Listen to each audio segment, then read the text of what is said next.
Hi, my name's Liam. I'm with Gallagher. North 40 asked me to talk today about grounding.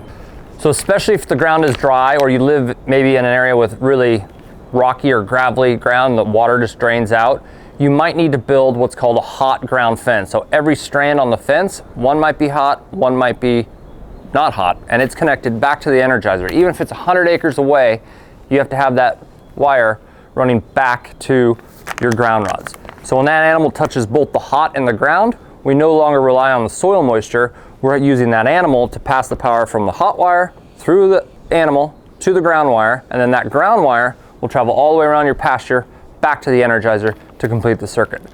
Sometimes when you are dealing with like poultry, for instance, and you're on dry ground or they're just out in a paddock, it might not be enough soil moisture, so some people will even wet their ground, but that's really a temporary fix.